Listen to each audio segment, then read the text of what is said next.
Hello, everybody, and welcome to GiveSignup ticket events for nonprofits. Today's session, you have me. My name is Chris Newcomer. I'm in GiveSignup sales, and presenting with me is Elizabeth Delarova, your GiveSignup account manager. We are a big part of your GiveSignup team. Today, we're going to go over a couple things. First, we're going to talk about why we think you should use GiveSignup for your ticket events. And then Elizabeth is going to demo a free Zoom webinar with donations. And I'm going to demo a little more complicated golf tournament with sponsors with some more advanced ticketing. So yeah, why should you use GiveSignup? Well, to that we say, our ticket platform is purpose-built for nonprofits, giving you the technology to raise more and grow your events. And that means, your nonprofit needs are what drive our technological growth. Using the CRM, you can pull in supporter data from existing races, walks, or challenges on the platform. You can also use our integrated donation. So not only does that donation button appear on your website, you can also build it into the registration path so that right now at a time when it's kind of hard to ask our constituents for money because times are tough economically, you can sort of build in a soft ask into the registration path so it's not so it feels a little bit better. You also get a free event website for every event, and it's all free. A free CRM, free BYO domains, and free email, free check-in app. And on that note, I'm going to pass this over to Elizabeth, who will take it from here and begin to show her Zoom demonstration. Thank you.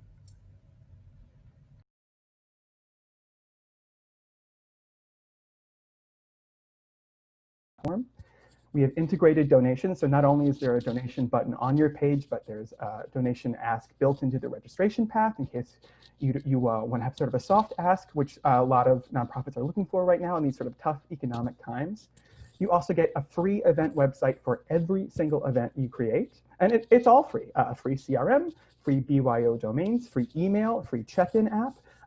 It's pretty fantastic. As you can tell, I'm pretty excited about it. So next, I'm actually going to unshare my screen because Elizabeth is going to take over. If I can figure out how to do that the right way. Stop share. There we go. All right. 1 moment.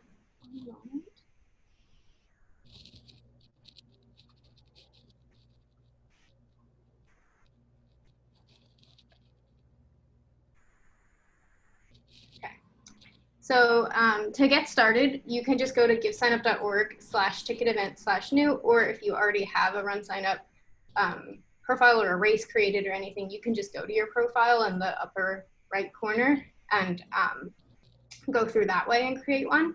But this is the simplest way. And actually, just today, we released a brand new ticket wizard that's much simpler than the old edition of it.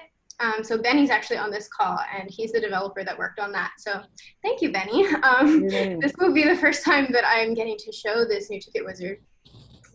So we're gonna actually create a ticket event. So I'm gonna walk through the wizard and just show you the steps since it is new and it's really easy and quick to set one up. And then I'm actually gonna go into one that I already have partially set up and show you some more things.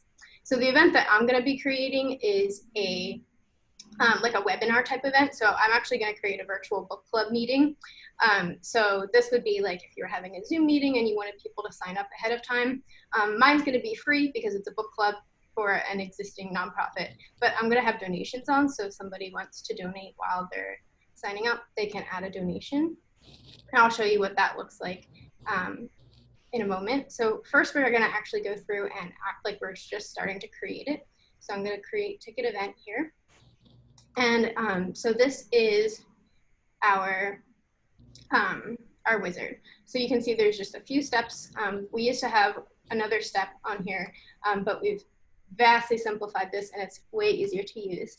So I'm just going to start adding my event name. So it's a virtual book club. I'm going to choose an event type here. So this, all this really does is it will pull an automatic banner for you. Which you can go back and change later, and I'll show you kind of how you can customize that later on. So for now, you can just kind of select whatever you think is closest to what your event is. So I'm going to choose that one, and we're going to make this event. I think the other one that I created was actually for, I want to say it was July 9th. So we're going to put that in. like I said, it doesn't really matter because I already have one already created. And we'll start it at 7 p.m. So I'm gonna, as I go through, I'll kind of show you what each step does once we've gotten all the way through the wizard. But this is just setting the start and end time for the actual event. So not the purchase period, but this is for the actual event. So you're required to enter some kind of event description. For this kind of event, it could be pretty simple. I'm just going to put the name of the event in here for now, just for the sake of time. I'm going to add my nonprofit's logo. If I had a specific event logo, I could add this here, but really any kind of logo will work. I usually recommend a pretty small square image for this. So this is actually a square image with like a circle logo on top of it. And I'll show you where that displays when we get through. So I'm going to add my work email as the contact email. And then see here, you can actually add links back to your main nonprofit website or your Facebook page if you wanted to. And you can also add a location. Since this is a virtual event, I'm not going to add a location, but I could if I wanted, and that will display on your ticket event website as well as in the confirmation email that people receive when they sign up. I can select the event visibility, so if I want to keep it in draft so it's not live yet, I can do that. For this one, I'll just make it public just in case somebody wants to go back and look at it later. I can share the link. Down here, we can actually start accepting donations right in the wizard, which is one of the biggest updates that we made to our new wizard. So we're going to turn on donations right here and now. We're going to keep our donation goal pretty low for this event because it's a pretty small book club. But you can make this any amount, or you could not include a goal. It's not required. I'm not going to show the thermometer just because I don't think it's necessary for this event, but you certainly could. It'll show a little bar with how much of your goal has been achieved. I'm adding the same logo that I used before, but you could do a different one if you had one. I really can't spell. So now we're going to go to step 2 of the wizard. This is where we're going to actually, this is where we're going to actually create our tickets. So I only am going to have one purchase period and one ticket. So I'm going to create my purchase periods first. And today is not July yet. I'll just close the purchase period on the day of the event. If I wanted to do multiple, I could add more, but for this event, I just want one. And then I'm going to add a single ticket, and I'm just going to call this book club. I could just name it ticket. I could name it whatever I wanted, but I'm just going to call it that for now, and then I'm going to save that. So now I'm going to continue. Oh, you can see that this is my first time going through the new wizard. I did not set a price for my ticket. Free. Okay, so now I'm on the payment step, so you can see how quickly I'm getting through this. So I already have a payment account set up, so I'll add that here. You could also set it up later by sending it to somebody else in your organization, or use test mode for now, or create it right here. And I'm not charging processing fees because my event's free, but I still have to select something here, so I'll just select this one. And then for donations, I want to cover that myself, but I will be setting it up so that somebody can have the option to cover it for me. But I don't think it's a great look for me, for my nonprofit, to have it auto charged to the donor. So I'm going to cover it myself automatically. I'm going to save that, and then I'm going to continue. And so now I'm all done creating my ticket event. So I will actually have a dashboard. So this is the dashboard that you'll get when you go there. And I'm actually going to go back to the event that I've already started to create just for the sake of time. So hold on. So let's go over to this one. So this one I've already started to create, so it looks just like the one I just started as far as how the website looks. So this is sort of the default website that you're going to get. You can go in and create more tickets if you wanted, but this is how the one ticket that I created is going to display. So they're just in this nice tile format. And like I said, this is the automatic format. And I'm going to actually go in and show you through the dashboard how you can make this website look even prettier using cover pages. You see I have this nice donate button up here. So if somebody just wants to donate without signing up, they can do that there. And then I also have an event info page over here. So let's go through and pretend we're going to buy a ticket just so you can see. We will buy one for me. I think I'm already signed up for this event, but that's okay. If I wanted to donate, you see I have these nice donation levels here set up that people can just click and it autofills. They can also enter their own amount if they want to, but I'm not going to donate because I want to actually be able to sign up without paying for this. So I also have these little checkout buttons, and I'll show you in a moment where those are in the dashboard. So you can see I put just small amounts because this is a free book club event, but you could do any kind of amount and you can add up to 3 of these. I'm not going to add one again because I want to be able to sign up. I will check that. And now I'm signed up for the book club. So if I clicked one of these buttons, it would actually open, so if I click this one, it would open in Facebook, and it will actually include, let's see, I don't know if you can see this window because it pops out, but it'll actually include a social share image that I updated in the dashboard. And also the same with the social share text that will pop up automatically, which I can change as the person sharing, but it's a nice feature for you as the race director to have control over what image gets shared and the default text. So let's go into the dashboard for this book club event, and I will quickly show you how I'm going to customize my event website a little bit, and then how I'm going to email out the Zoom link to my participants, because I think that's important for this kind of event. I don't want people to get the Zoom link in their confirmation email necessarily, although I certainly could put it there as well, because they might lose the confirmation email by the time July 9th rolls around, and I want to be able to email them the day before with a Zoom link. So I'll show you how to do that with our CRM. So first I'm going to go in and add our cover page. So I've actually started to set this up a little bit already. And you can see I have some content down here. The cover page is a really nice overlay landing page that will show up on your website if you turn it on. So it's in here under event page, and the cover page, or you can search up here in the menu search. You have to turn it on with this toggle once you're ready. So I actually have the event tiles and the social already set up on my website, which you saw, but I don't have the header turned on, and that's kind of what the first thing somebody sees. So I'm going to actually add an image.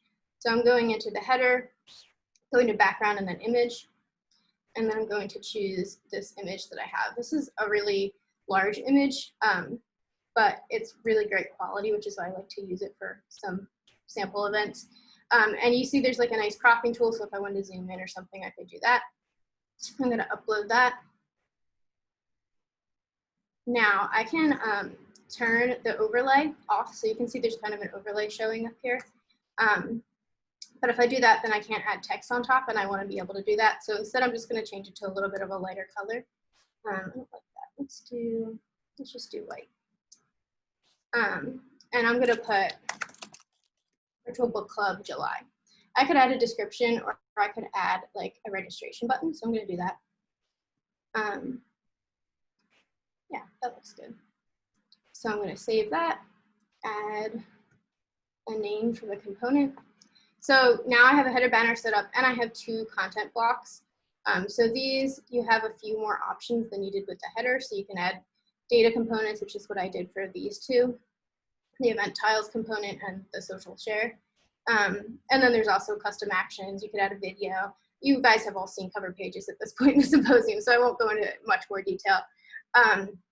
But if we go to our website, I have this turned on, so we will update this, and you can see it looks like this now. I think this looks really nice. I think for any kind of online event, especially, it's really important to have a nice website.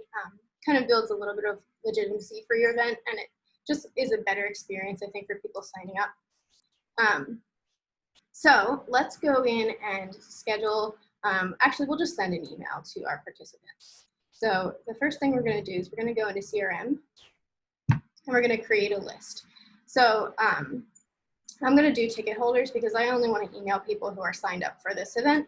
If I wanted, I could email people who are signed up for races or people who are fundraisers for races that I have on the platform, but I don't want to do that for this. I just want to email people who have already signed up for this event. So I'm going to select people who are signed up for this ticket, and I'm going to apply that. So you can see I have a nice list. It's me and my sister under my other email address. And I'm going to name this list, we'll call it July Zoom. This doesn't show anywhere for the participants, so it doesn't really matter what I call it. It's just for my, my purposes. So now I'm going to go into create a promotion down here, and I'm going to name the email. Again, this is just for me, so I can name it whatever I want. And then for the email subject, I'm going to say July Book Club. So this is letting me email people who are signed up for my event straight from my event, which I think is really convenient for nonprofits. So you don't get much of a template over here right now, but it's really good for a simple email that you're just sending out to people who are already signed up, and you'll see how quick it is. If I had multiple lists, they would all show over here, and I could include or exclude lists that I have set up, but I only have the one, so I'm just going to include that one, and then I can add my content here. So I'm not going to put a ton of content in here, but I'll just show you. I can put you know, my Zoom link, you know, / whatever the code is, or I could put any other information that I want people to have. So I'm going to go down here and click next, and then I can actually just send email just like that. So now I've emailed my 2 email addresses with that link, and that's how easy it is to just send out an email straight from your webinar ticket event. One more thing, because I said I was going to show you how I set up the donations. So in the donation setup here, it's all housed under donations. These down here will give you your donations report, and then down here you can set up donation discounts if you had a paid event and you wanted to do discounts for people who are buying tickets and also donating. Doesn't apply to me because I have a free event, but I'm going to go in here. So under general settings, that's where you can edit the stuff that you set up in the wizard already. So you can turn on recurring donations if you wanted. If you didn't do that, you can set an end date for your donations if you like, or you can add a different logo. You can also add the donation levels that I showed when I was going through the registration. So I put 5, 10, and 50 here. For this kind of event, I usually keep it on the lower side because obviously it's a free event and it's a book club, so it's kind of recurring, so people aren't going to donate a ton. But it's always nice to have one that's maybe a little higher for that event, just in case somebody's feeling generous as they're signing up. And you also have that donate button on your website, so somebody can always go there and donate to your nonprofit as well, even if they're not signing up. So I'm also going to go into the checkout add-on down here, and that's what I showed at the end. So that $1, $3, $5 option that's right by my register button at the end of the of me buying tickets, that's where you set this up. So you can do up to 3, and you can put any amount that you want. Again, I usually keep it low for that, but you could do higher if you had a higher priced event. There's other settings in here that are important for donations. I'm not going to go through all of them. They're actually pretty similar to all the donations setups that you've seen, like in races or in donation websites. But these are also important to go through if you're setting up an event and you want to make sure your donations look exactly the way you want them to. So that is my virtual book club event. I'm going to pass it back to Chris now, and he's going to walk through a different type of event, which is our golf tournament event. Let's see. Well, thank you so much, Elizabeth. I appreciate that. You did a great job. Let's all give Elizabeth a round of applause, if you can, from your participant right there. There you go. Well done. I'm going to share my screen now. So as Elizabeth just showed you how to enable donations with a donation button on the landing page and the registration path as a soft ask to raise more. She showed you how to enable your cover page to make your event website look beautiful and fully branded. That's the other thing. You can use your branding and bring it all over to make it look like it's just an extension of your web page and your colors. And your color is exactly right, and that's exactly right. And she also showed you how to do a CRM promotion to easily email your registrants the Zoom link right in GiveSignup. Now, what I'm going to do with the golf tournament is I'm going to show you, I've already created an event, and so I'm going to go show you the front end first and then go in the back end and create flexible ticket groups, create separate ticket groups for individuals, teams, and sponsors. I'm going to add a custom question and show you how you can choose what kind of information you gather about your participants. I'm also going to show you how to set up your store and sell a little bit of your nonprofit swag right there. So I'm going to take you to my, let's view the website. There we go, yes. So this is my event for the Philadelphia Theater Collective, which is a fake theater company. So if they ask you for money, say no. This is their second annual golf tournament held at the Napping Valley Golf Course. Napping Valley, of course, is down from Sleepy Grapes Winery. Also fake, don't go there. But so this is, I've enabled the cover page, just as Elizabeth was saying, and look how great all this sort of looks together. And it's a great way to highlight both your organization and where to visit them online, and then also the host golf course. You can show them as well. And I've got my handy countdown here right as well, and I can adjust all that from the dashboard. I've got my donate button right here if I wanted to just donate. And I've got my event info, which tells me I only have one ticket set up and one group set up. So why don't we fix that? Let's go into the dashboard. And I'm going to go to tickets. And so I've only got one group set up. I'm going to set, as I said, I'm going to set up 2 more groups first. So I've got individual tickets. I'm going to add a ticket group. This group is going to be teams. Wonderful. And this is a general event. And so I'm going to limit it. So we're thinking that golf events are ones that could come back pretty easily as in-person events, as they are already naturally kind of socially distant, and you can limit the number. So I'm going to limit the number of 4 people per team and 2 teams per tee time. So 2 teams of 4 per tee time. That's going to be my info, and I'm going to start the dates for this ticket group are going to start today, which is oh no, sorry. This is the event itself, which is September 12th. That's right, September 12th, 2020. Beautiful. I'm going to save that. Look at that. There's my team group right there. I'm going to add one more group. This is how we're doing sponsors right now. So I'm going to make this sponsorship, and sponsors get. They get spelling lessons and typing lessons, which I also need. Sponsors get a sponsor booth at our post golf lunch. Beautiful. Once again, that's going to be on September 12th. Beautiful. That's a general event. Okay, thank you. Great. So I've got my 3 groups set up. Now I can go in and do my tickets.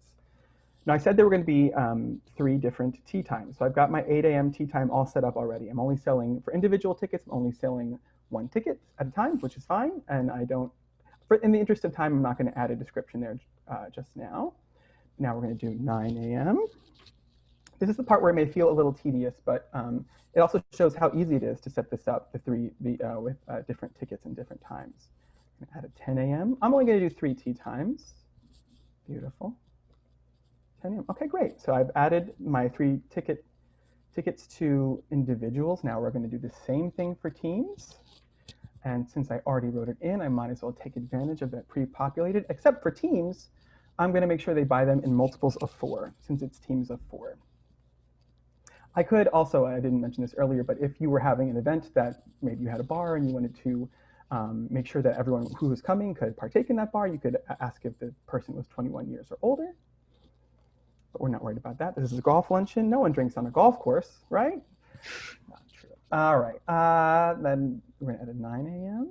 and require that to be 4. And a 10 a.m.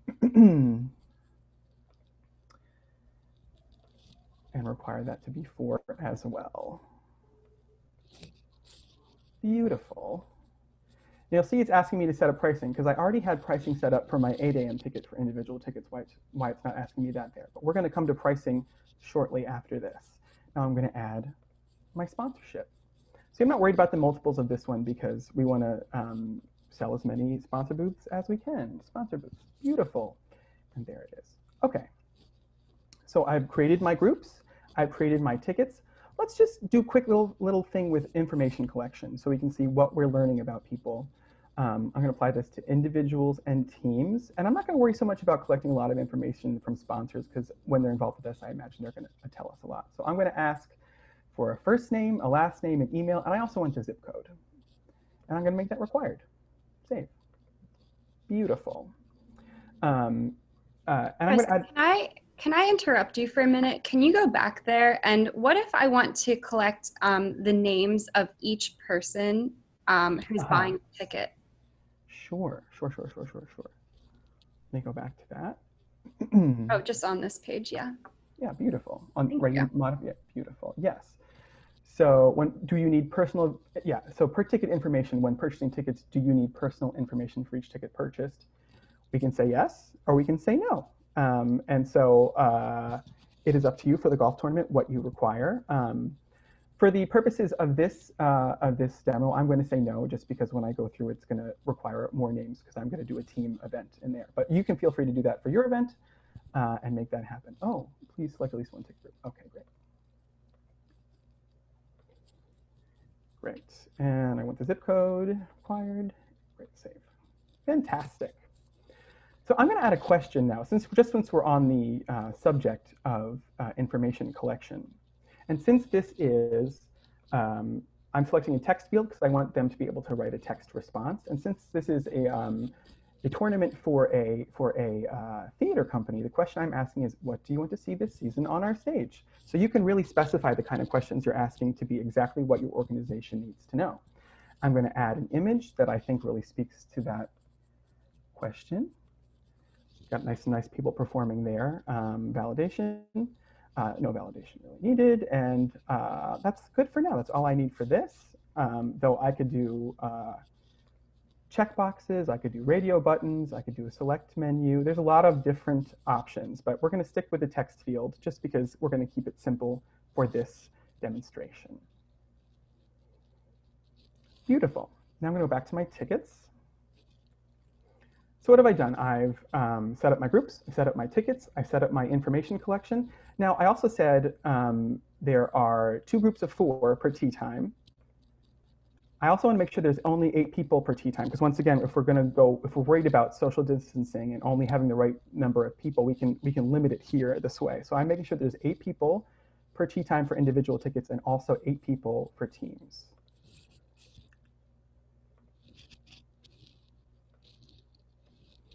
And sponsor booth, I'm not going to, oh, look at that, I made it 5. For our sponsor booth, I'm not going to worry so much about that because we want as many sponsors as we can get, right? So let's save that.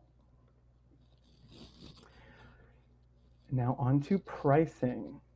Oh, this used to be called advanced pricing yesterday, and now it's called pricing. Wonderful. We love an update. That's great. Good job, Benny. Fantastic. So I'm going to adjust the pricing right here. If I wanted to, I could set it so that pricing went up.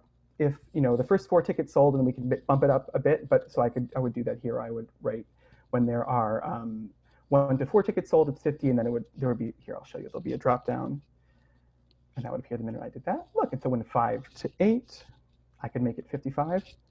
I'm not going to do that because I don't want to get too. Oh, I deleted the purchase period completely. Great. Well, we can just do it all together. Great.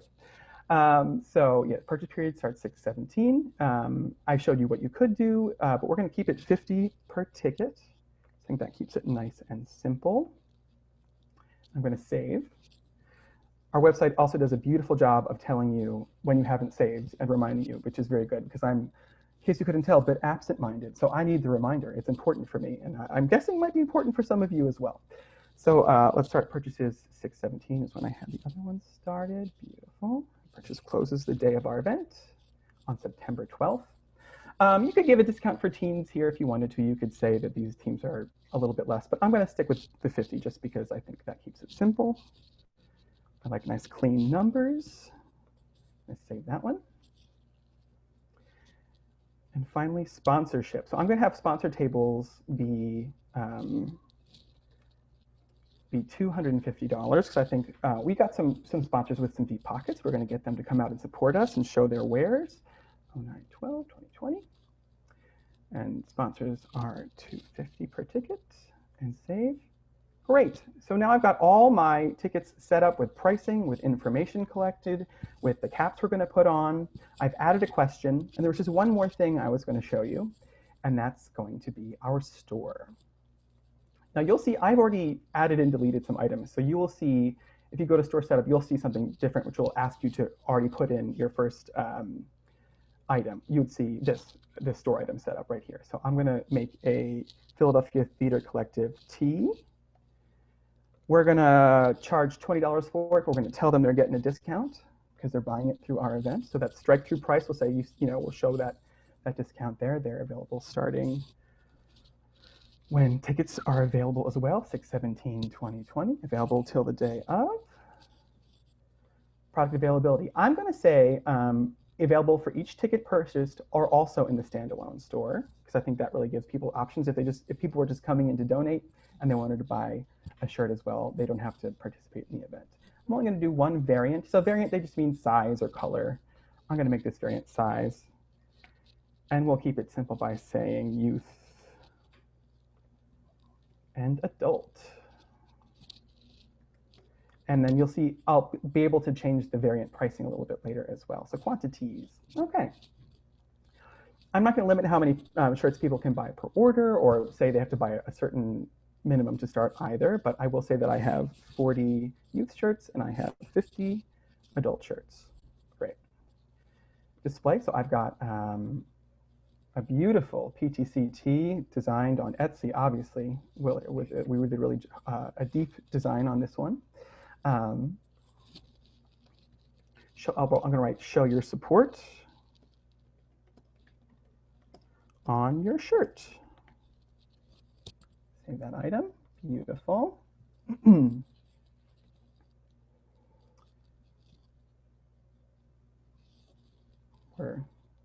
There we go. Wonderful. And then variant pricing is where I can say, okay, so I'm going to charge 15 for the youth tee and 20 for an adult tee, and then the strike-through price will be 20 for the youth and 25 for the adult. Save that item. So look at that. It hasn't been that long. It's been maybe 10, 12 minutes since I've been talking, and I have created a bunch of different advanced ticketing options. I've added a question. I've adjusted what kind of information we collect, and I've set up our store. So let's see if that all worked when we go to the website. I'm sure it will be fine. Here we go, PTC second annual golf tournament. So I'm going to sign up for my team. I'm going to have a team of 4 of my friends, and I'm also going to sign up for my brother who doesn't have a job right now. So I'm going to get him the ticket because I love him and I'm a good brother. So I'm going to go to sign up, and look at that. Individual tickets are okay. We're going to get him. What happened there? There should be 8, 9, 10, but we can go back and look at that real quickly. For right now, I'll just take you through the path and see if we can fix this at the end, because this is actually what I wanted anyway. My team is going to go at 9 a.m., the 4 of us, because we're excited. We love 9 a.m. It's a little bit later. We're going to buy a ticket for my brother at 8 a.m. because we like him, but we don't want to spend a lot of time with him. So, and we're not getting a sponsor booth for right now. We're going to continue. Okay, what do you want to see on our stage? So this season, I want to see Elizabeth in Cats. I think her version of Memory is the best I've ever heard. Or Bob Bickle. Oh, let's misspell Bickle on the call. That's really great, Chris. Bob Bickle in his one-man show, I Just Wanted to Run. Beautiful. Okay, so that's what I want to see on the season this season, because I saw Bob's one-man show at the Symposium a couple years ago. Out of this world. And look at that, I've enabled donations. So I've already got donations built in right here. So let's make a recurring donation. We've got the time, I'm employed. Let's make it a monthly donation of $20, and let's stop when we get to 200. So you have the option to include all this in here as well. You can let them say when they want to stop donating, or not at all. They can keep donating until the end of time. We're going to do this in memory of Carol Channing. That sounds good to me. All right, thank you, Carol Channing. I'm sure she would want us to support the Theater Artist Emergency Fund, although the 2021 season would also be Great. Now, you see this, it won't go into any separate bank accounts, but it will provide a report that tells you where people did want their money to go on the dashboard end of things. Oh, and T-shirts, yes, perfect. So I'm gonna get one youth for my brother, and I'm gonna get one adult for me. So we'll have matching T-shirts while we avoid each other at family functions. I'm gonna let the rest of my team buy their T-shirts at the event itself. And here we go, we're at the checkout. And I'm in payment testing mode, so I won't be able to completely check out, but you can see I was able to collect these questions, got all my itemized items right there. And there you go. And that's my little advanced ticketing demo right there for you. I believe that Elizabeth is going to show us one more thing, which is the beautiful Checkin app, which you would be able to use if you had a golf tournament. You could use that to check people in. You want to just go to that slide on yours so we don't have to pass back? You got it. How about that? Look at you using your. I don't know why we didn't think of that before when we were running. Well, you know, we're pretty, we're not smart. No. There you go. So obviously right now there aren't a lot of live events happening, or really any live events happening on the ticketing side. But once things like Chris's golf tournament start coming back, we do have a check-in app for ticket events that it's available in all app stores. So you and your volunteers can download the app and then use that to check people in as they arrive at your event. So these screenshots are from actually a couple of months ago, so we don't have one of the events that we just created on here. But you can kind of see how it works. So how you set it up is you go into your dashboard and you'll set a password for the event under the Ticket Check-in App tab. You'll give that to all your volunteers who are going to be helping you with check-in and tell them to download the app. And then they will go into the app and find the event. So say they want to do Allison's Pancake Breakfast at the top. So if they're checking people in for that, they'll enter the password that you gave them for that event. And then they'll be able to see all the ticket purchases, which is that second screenshot there. So they're all under my name because that's, I guess, whatever event I took a screenshot of, I was the only person signed up. But it would show the different names of purchasers, and that would also show all the individual tickets. So you can either check people in by their purchase. So you could check in all 5 of Chris's people, or you could check in his brother when his brother gets there at 8 a.m. and then check in everybody else when they arrive at 9 a.m. separately. So you have some nice flexibility there with how you find people. And you can just search for their names in that search bar at the top, or you can actually scan the QR codes that they get in their confirmation emails. So you have options there as well. And then it'll just pop up like it does in the third screenshot with the check-in button. And you can use that to check people in. I think this will be helpful for events once things start to happen live again, because it's a no-touch way of checking people in. All you really need from them is their name. So then the volunteer just does it on their own phone. So they're not touching like a shared laptop or spreadsheet or pens or anything like that. And then you just hit check in. And this is a good way to keep track of who checks in for maybe a larger event like Chris's golf tournament, or any other kind of larger event that you might have. So that's the check-in app. And that is the end for us. So any questions?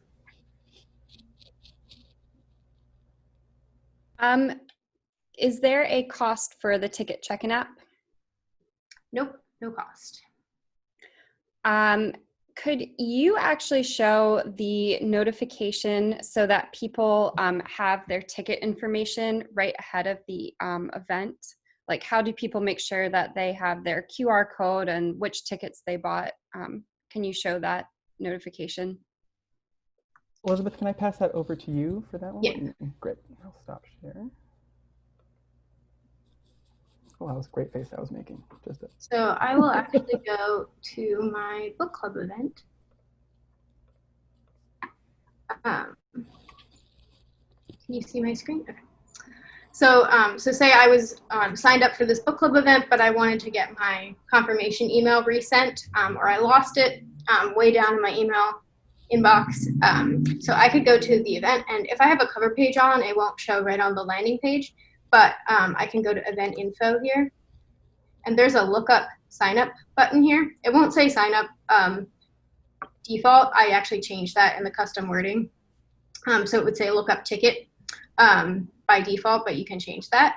But anyway, I can search for my email address in here, And if there's a sign up under that email address, it will send me that email with my information. So it'll just resend the confirmation email that I already got from the event when I first signed up. So with my QR code and everything, and it'll, yeah. And if there's not a sign up for that email, then it'll tell you that. So then you know, oh, I didn't actually sign up for this event. I got to sign up. Thank you. And then the other feature that I think we would want to go over is just the donation discount for like a golf event. How can you offer people a discount with donations? Yeah, I can show you on Chris's event actually, since I gotta scroll past all of Stephen's church services. Oh, Chris, I can't find your event. Yeah, I can send it to you.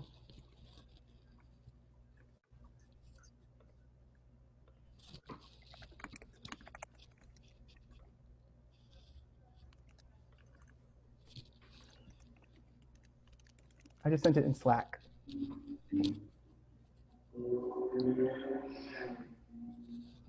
Okay, so now I'm in Chris's event. So if I wanted to set up a discount so that if somebody's going through and buying their $50 ticket, but I want them to be able to get a discount on that ticket price if they're giving me a donation of a certain size, I can set that up here in the donations tab. So donation discounts, I think I showed this when I was going through. So here are all of Chris's tickets. So I can set this up individually for each one. I'm just going to do one for now, just for the sake of time, obviously. But if you were doing a donation discount, you would want to do that for each ticket that it applies to. So I would set a minimum donation amount. So it's important to kind of keep in mind what you're already charging. So he's charging $50. So I'm going to say if somebody gives $100, then they can get $25 off of their ticket. So then they would only be paying $25 for the ticket itself, and they'll be giving $100. So then I can save that, and then that's how I would set that up. And obviously there's a bunch of different ways that you could do that. If you wanted to discount more or less, you could even discount the whole ticket price if that was your model, but this is kind of a common way to do it. And then I'll show you how that looks when I'm going through actually. So if I'm signing up, I signed up for this one, right? Mm-hmm. I'm going to just say Chris. I want to see Chris. This isn't a required question, so I don't have to put anything here, but I want to see Chris on our stage. Oh, that's nice. So you see you get this nice donation discount little notification here for people. So they actually see what they have to donate in order to get a discount. So I'm going to give $100. I'm not going to put it on behalf of. I'll show you this in a second, just because this is something I didn't go over when I went over donations. But you can select a cause. I don't want to share it. So you can see here, it shows up as a donation discount in the checkout cart. So minus $25, and then it shows the original ticket price up here as well. So that's what it would look like. And you'll also get a little donation discount highlight on the tickets that donation discount applies to. So if I had set it up for all of them, or for the individual and teams ones, I guess it wouldn't apply to sponsorship. I could actually have a little highlight on both. So while we're doing donations, I'll quickly show you that that option that Chris had where, yeah. So this is a use designation. So he had it set up where you can donate to either the emergency fund or the 2020 to 21 season. So you can add as many of these as you want. And like Chris said, it doesn't go anywhere different, but it will show in your donation report. So then you can kind of allocate those funds on your end once you receive them. But it's a nice way to kind of give people an option of where they want their funds to go. Or you could add like a wherever it's most needed. If you put something in here, it'll show in a little tippy like this with the description. So just keep that in mind. Okay, so I'm going to ask you to demo something else, Elizabeth, but I'm going to ask the question and give the answer a little bit. So the question is, with regards to the golf tournament for a team, do you have to fill in all the names at once, or can you go back and fill out the names at a later time? So right now, when you have a team, you are able to collect the names for each member of the team. At this time, it's not possible to collect the names for each team member at a later time. But what I would suggest as a setting for right now is I would make the first name and last name optional fields. So if they know the names of the people who are going to be on the team, they have the ability to enter that. And then I wouldn't require an email address for the members because that can kind of hold people up. So that can be saved. And then that way you can give your ticket purchasers the option to enter the names for each individual team member or any other question or information you want to collect. Elizabeth will demo that really quick. In the future, we are going to be adding the ability to have sponsor tickets, and those are going to be a lot more flexible. They're also going to work really well for teams. And so in the future, we're going to have that flexibility for people to purchase their tickets at any time, and then go back later in time and fill in the group information or send an invite to the people that they would like to invite to join their team. Again, that's something that's coming in the future. Andrew Burke, who I believe is on this call as well, was working on that. When COVID hit, we decided to focus our efforts on getting out fundraising campaigns. But over the next couple of months, we'll return to sponsor platform on ticketing, and you will have more flexibility in the future. But if you were to set up a tournament right now, the setup that Elizabeth just demonstrated is probably your best bet. And once we have that sponsor ticket option, it'll make it easier if you have like a dinner or something where you're asking people what menu option they want with questions, because then you're going to be able to send them the email if you're signing up 4 people or something. You can have them fill it out themselves instead of having to guess what each person wants. So that'll be one use case for that sponsor ticket as well. All right, do we have any other questions before we end this session? Give it a little bit of time. Well, thank you so much to Elizabeth and Chris. They are both part of the GiveSignup team. So as you have questions or you want to figure out what the best setup would be for your ticket events, emailing Elizabeth at runsignup.com. Oh, their emails are right there. I would suggest emailing these 2 people with any questions because they are so kind and they will be able to help you come up with the best setup for your nonprofit event so that you can start raising money and saving time. So thank you so much, everyone. Bye, everybody. And I just wanted to remind everyone that at 4 o'clock until 4:30 Eastern Time, Chris McDonald and James Harris will be presenting on the virtual 5K run setup for tomorrow morning's Race Joy Run Anywhere, and also how to replicate it. So you should have received this link in your email, but if not, they are listed on the website. Have a good afternoon. Thanks. Thanks. Thanks, everybody.